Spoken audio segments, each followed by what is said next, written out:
plaintiff, Nakiba Edwards-Sipp, says when she met the defendant, he said he was divorced, so they started dating and moved in together. However, Nakiba claims she discovered the defendant was still married when his wife, the co-defendant, reached out to her and called her a homewrecker. Nakiba is suing her ex and his wife for property and emotional distress. Defendants Ryan Lewis and his wife Bianca say they were separated when Ryan started dating Nakiba, but he eventually realized that he wanted to reconcile with Bianca and save their family. They're countersuing for storage fees and emotional distress. All rise. This court is now in session. The Honorable Judge Greg Mathis presiding. You may now be seated. Start with you. Okay, Your Honor. I regret dealing with Ryan or even being in a relationship with him.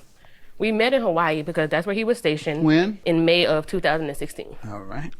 And I was going through a divorce. He said he was divorced. Apparently he wasn't, because when I got back home after things were done, I started getting messages from Bianca. Back home where? To South Carolina. Okay. Okay. She said that I wasn't the only one he was messing with, and this, that, and the third, and How did she get your number, you think? She found me on Facebook. So she called and said, I'm his wife, and I see your stuff here, and things like that. She started saying that I'm a homewrecker, but I'm not the one that went and got pregnant by somebody other than her husband and had a baby. All right, let's get to what you're talking about. We're talking about this. You the one that was on the woman's husband. He said he was divorced. One. Yeah, he said he was divorced. Don't try to get on this woman now, bring her into this mess. Deal with him. I'm trying, and I tried to. Don't try to drag her into this mess. Every time I would message him, she would be in my inbox. Got it. He would never respond. She would be in my inbox. So I have a message from him where it says, well, just let me know when you want your stuff. What stuff? I don't know what you're talking about. I'm suing for my refrigerator, my freezer, my bedroom set, my Xbox One, and my TV. Where was it? He had it shipped to St. Louis. He shipped it with his stuff to St. Louis. It was in Hawaii? Yes, sir. You all lived together in Hawaii? Yes, sir. Your Honor, How long did you live together? I moved in June of 2016, and I left in November of 2016. Okay. And so you all were shacking from June to November. All right. And why was it you were leaving? Because he got kicked out of the military, so we had to get out of the house. They moved the stuff on November 7th. They put up everything in the house. That should have been a sign for her. Yeah. Army don't want him. Yeah. So say if the Army didn't want him, you should have known. All right, and it went where? It went to St. Louis. And he was telling you it was going where in St. Louis? He said it was supposed to go to his mom's house. Okay. But later on I found out that it was in storage. So he ships it in November? Yes, sir. How long after that? I mean, you all were still together? That was the word, yeah. In November? Yes. All right, so he says, I'm shipped it. So you determined, or you found immediately, you assumed it was at his mother's? No, they had to ship it, so it took a while to get there. And how long? I'm not exactly 2 weeks? No, about a month. Okay, so 1 month later, you're assuming your things are at his mother's? Yes. All right, Yes. and you all are still together. So do you go to St. Louis? I don't, because when I would try to reach out to him, I wouldn't get any response.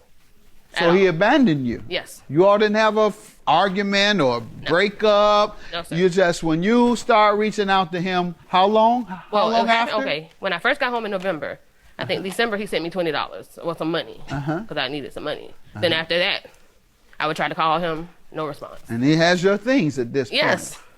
And did he ever respond? Once I talked to his mother. When did you talk to her? I talked to her in January.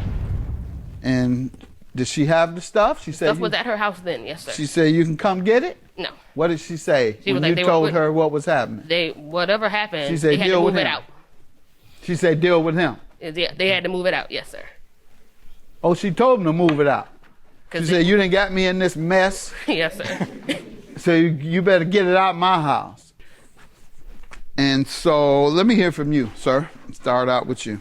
Well, me and my wife were separated, and that's around the time we and her started talking. Around that time, and I was considering being in a relationship with her and everything and taking it forward. But when I got kicked out the military, When did you home, consider? When did you start considering? we probably about a couple months in. I don't know when that was. About maybe July.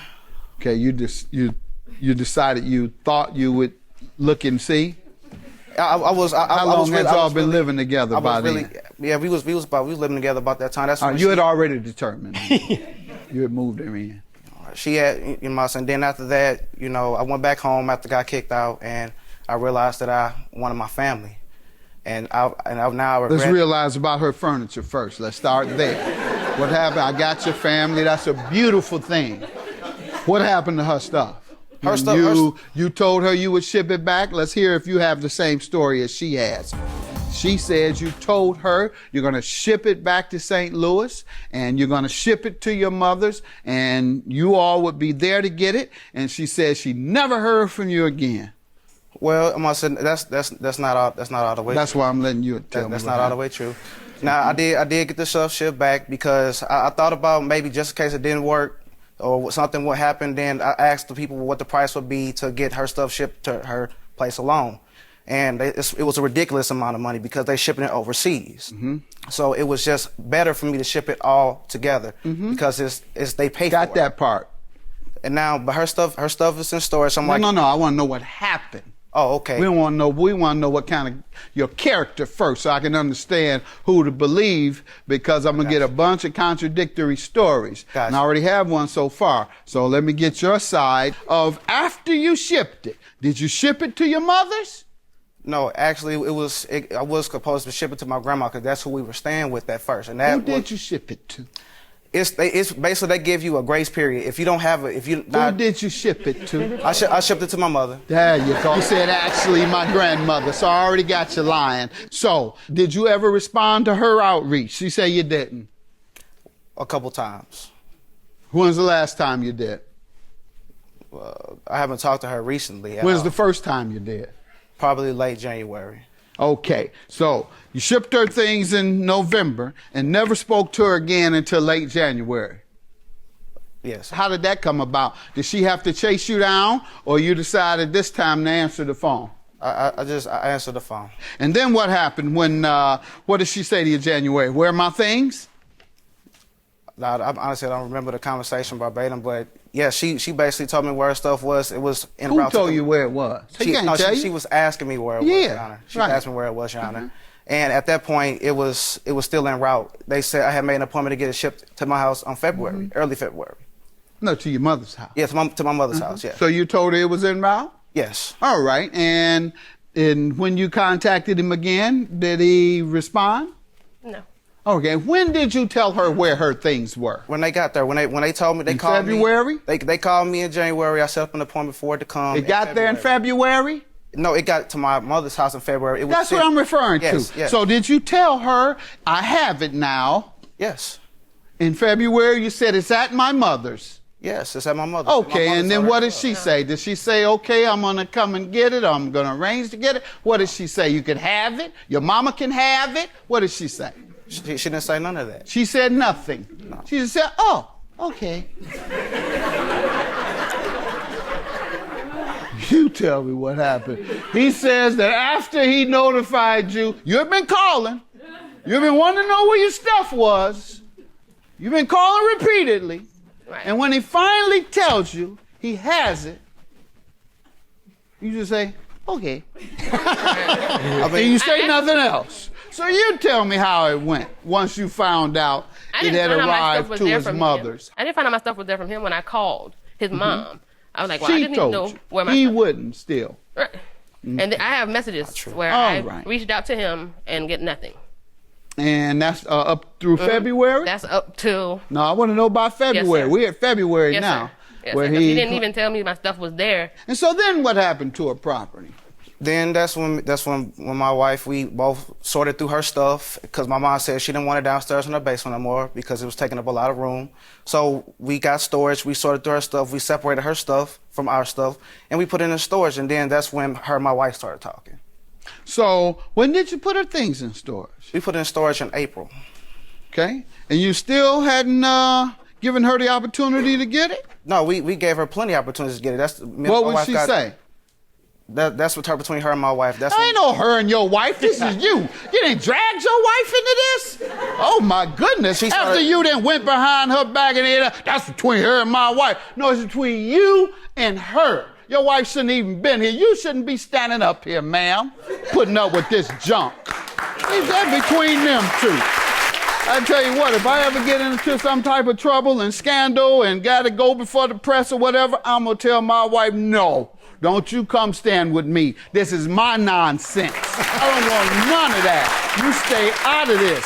I don't even want them to know you exist. I don't want them to know how you look. This is all my problem. And I got to suffer these consequences. Don't you get on TV getting embarrassed, standing there with me. Stand up with your own responsibilities. Go ahead, ma'am. So you tell me about you and him. I haven't talked to him. Like, never talked to him again. I called him one time. I'm like, okay, what's going on with my stuff? He was like, oh, it's in storage right now. Okay. He's like, well, I have to call you back. Okay. And I never heard anything. Never heard anything. No. And you never spoke with her again? After that, no. I mean, okay, $5,000 is your judgment. He took your furniture. You never spoke with him again, and therefore he owes you. Ma'am, you don't owe her a thing. You owe her. You took it, you pay. Judgment for the plaintiff. Your claim is dismissed. I wouldn't believe anything he said. No, I'm talking to him, ma'am. I'm not dealing with you on this. Have a good day. You deal with him at home. It may have been between you guys, but you brought me into it. Ryan didn't bring me into it. You brought me into it because you contacted me first. There are a lot of things that you said that wasn't true. I didn't contact you first. You did, and I have the messages. I do too. It says, hi, Nakiba, I'm Ryan's wife, and I see your stuff here. Okay. I have the messages right there. I have the messages too, and we both know that's because I called him and asked him, well, why is she in my inbox? He was like, I don't know why she's in your inbox. Well, like I said, I have the messages too, but I definitely wish you the best. I understand that, but like I said, I definitely wish you the best of luck. Right. And I wish that God would just be awesome to you, which he always is. So I don't know if we can, but I would like to definitely shake your hand and let you know. I'm going to hug you.